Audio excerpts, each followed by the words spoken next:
Joe in Tempe, Arizona. Joe writes, Matt, I'm a huge fan of your work and I collect as many of your Star Wars posters and art prints as I can. Thank you. I'm curious if you also collect anything Star Wars. What hangs on your walls and sits on your shelves? Joe, I definitely am a huge Star Wars fan. I collect original art from cats like Adam Hughes and Frank Miller. But in terms of Star Wars... Your collection often begins with something cool like Legos, but then it grows into the action figures and the 12-inch figures. But then you graduate into the world of mini busts and 1/6 scale statues. Who wouldn't want to collect these? But then, when the smaller statues aren't enough... If you're like me, you start collecting life-size statues like Anakin here. My life-size collection began with Han Solo frozen in carbonite. I got it from a collector by trading some of my original sketches. I guess you could say that we both appreciate fine art. Later, I became the world's first honorary member of the 501st to get their armor.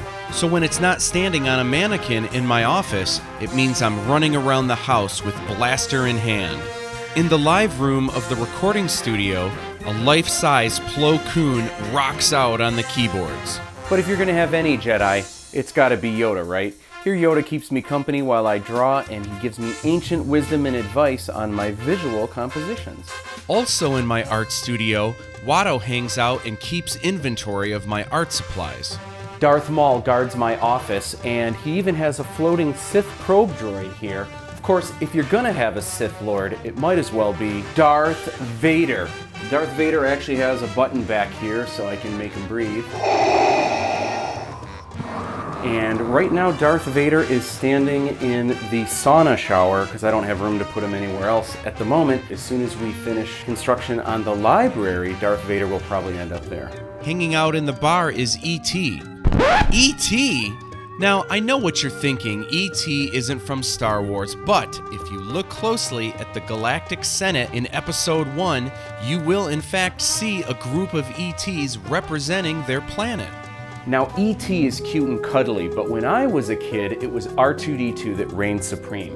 This here I call Bar2-D2 because he's a giant cooler and he holds all your drinks at parties. But I love R2 so much I had to have a regular replica as well. I smile every time I see the guy. He hangs out in the home theater, and as not to have him get lonely, a life-size C-3PO keeps him company. I'm pretty much obsessed with Star Wars robots. I have a battle droid in my art studio, a life-size Death Star droid bust, and a chrome version that you saw in the Sandcrawler. This one is really special to me because my first stint at teaching how to draw Star Wars ran in the pages of Star Wars Kids magazine. There I had one of these RA7 droids teach you how to draw. I named him MB-RA7 after myself, Matt Busch. Years later, when Hasbro released new versions of the Death Star droid, they called him MB-RA7. So there's my small contribution to the Star Wars universe. But MB-RA7 isn't my favorite robot statue.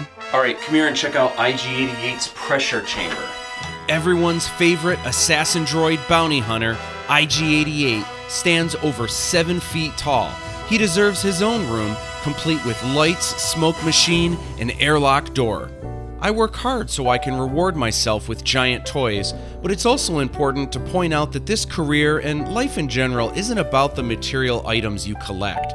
That said, I make a living creating art that people enjoy and collect themselves. Without that, I wouldn't have a roof over my head, so how could I expect that if I didn't collect as a fan myself?